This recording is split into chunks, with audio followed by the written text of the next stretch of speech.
Welcome. Well, this year marks a century of Indian cinema. Today, we'll be taking a look at the work of director Satyajit Ray. He's been described as one of the most influential directors in world cinema, with French New Wave director François Truffaut and also American director Martin Scorsese crediting him as an inspiration. Now, one of Satyajit Ray's best-known films, The Big City, has been re-released here in Britain, and it focuses on a conservative housewife in Calcutta who gets a job. Let's take a look. Wanted, smart and attractive young woman to serve as a sales girl in a respectable firm.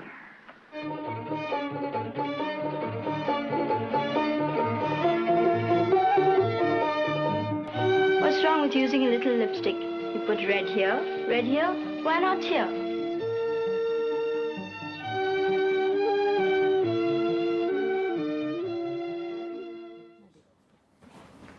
Well, with me is Chiara Maragnon from the film website Mubi and Professor Chandak Sengupta from Birkbeck College here in London. He's writing a biography on Satyajit Ray. Also with us in Calcutta, Amit Chowdhury, an author and a big fan of Ray's work. A very warm welcome to you all here on Impact. I'm going to start with you, Chandak. You are writing a biography of Satyajit Ray. I mean, what attracted you to his work and him and to make this your big project? Well, the one thing that really attracted me from the very beginning was his sheer versatility, and also the fact that you can't really understand even his films without knowing a lot about his historical, social, cultural, and even familial contexts. And that really hadn't been done. There are lots of biographies about him, but very few that you can call genuinely culturally informed. And because of the place where I was born and because of the education I had a natural entry point into that very complicated context. And I loved his films because they are just so diverse. They're not just, stories. They're also analytical works on Indian society, history, and culture. Chiara, I mean, for somebody who perhaps hasn't seen one of those great films, what is it that you say it has going for it to attract people to go and see it? Well, for us in Mubi, we are trying to show his films because, well, he's one of the top filmmakers of all time, one of the few masters, and that's because he manages to create something very universal through very little means and very little stories.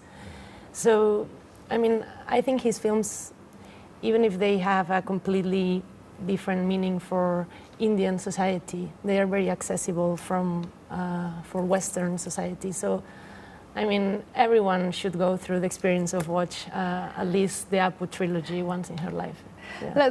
Amit, you're listening in from Calcutta. Of course, you've written extensively about Calcutta, and The Big City was set in Calcutta, the clip we've just shown. I mean, what do you see as having relevance from the way he shows life in Calcutta? Well, Mahanagar, The Big City, which you refer to, is certainly one of the great films about Calcutta, but then he has a few others which he made in his middle period when Calcutta was a kind of politically turbulent city going through these shifts in politics towards radical politics. So these are films like The Adversary, Pratidwandi. And he just captures what a vibrant city it is, even when it is in a state of exacerbation. I think this is reflected in something he said once when he was asked about why he made films about Calcutta. And he said, should I be making films about Geneva? And I think he was echoing Harry Limes in The Third Man when he said, Switzerland produced the cuckoo clock. Look at what happened after all the murders in Italy. They produced the Renaissance. There was some kind of sense that turbulence can, be interesting, and I think he captures that in his Calcutta films. And Amit, I mean, he's not just viewed as being a great Indian director, he's being viewed as being a great world director, one of the world's greatest. Why? Well, for me, I just spoke about turbulence, but for me it's to do with his enshrining of the ordinary, of the common commonplace of the everyday. This is what struck me as a young viewer and as a writer to be first and foremost about Satyajit Ray. Even in the 40s, when he was a man who was part of, who had started India's first film society in Calcutta, and was fed up of the mythological films about kind of epics that were being shown in India. Even then he had said the Indian filmmaker just has to look around him, he has to open his eyes and his ears. And from his films you get the sense of a person who has opened his eyes and ears and looked and found great significance at things we usually see, but which he sort of sees again in quite a unique way. Chandak, you were nodding. I mean, did he sort of identify things that you'd notice about your life? Yes, definitely. For example, this film that Amit just mentioned, The Adversary, it's about a young man growing up in Calcutta, a city where, there's not only a lot of political turbulence, but there's also a lot of economic uncertainty facing middle-class children, and jobs are almost impossible to find, and so on and so forth. And whenever I see that film, I see it as my story.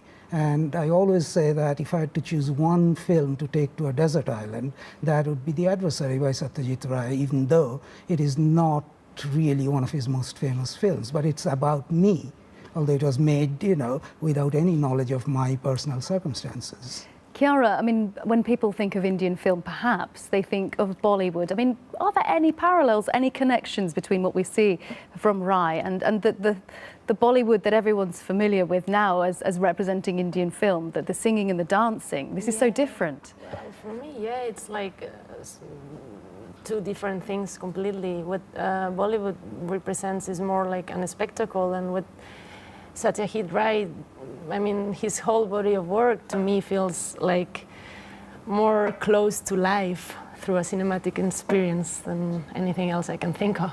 Amit, I mean, parallels with what's coming out of India today? Well, can I just add something to the Bollywood question?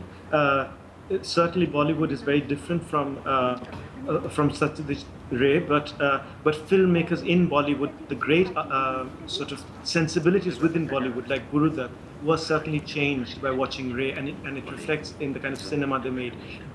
And even today, one of the most interesting filmmakers in Bollywood of independent films, Anurag Kashyap, had a similar turn and epiphany in his filmmaking when he saw Vittoria de Sica's Bicycle Thieves, just as Ray had many decades ago. That's what set him off on his quest in making films.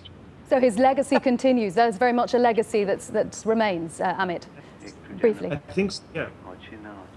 Chiara, what sort of legacy do you perceive in what Ray has left us? Well, I think there are many filmmakers, not only in India but in the rest of the world, very influenced by his work. We could talk about, I don't know, Abbas Kiarostami and his whole range of films in Iran, or what the Dardenne brothers are doing in Europe. Chandak, just final word, what sort of legacy do you see him as having left? I mean, you're examining his entire life and his entire work. Yes, that's actually a very difficult question, because when I look at today's Bengali cinema, I don't see a whole lot of direct influence. His films are regarded as classics, they're the gold standard, people, love them, and yet you don't see filmmakers really revitalizing the tradition from which Ray came in ways that he might have approved of. However, there are all kinds of echoes of his way of writing dialogue, camera angles, and so on. But if you ask me to identify clear-cut legacies that this filmmaker is influenced by Satyajit Ray, then I would find it very hard, because there aren't that many clear instances that I can see. Well, I'm sure a lot of people have been inspired to go and watch some of his archive of work. Thank you very much to all three of you, Chandak Sen Gupta, Chiara Maranyan and Amit Chowdhury in Calcutta. Thank you to you all.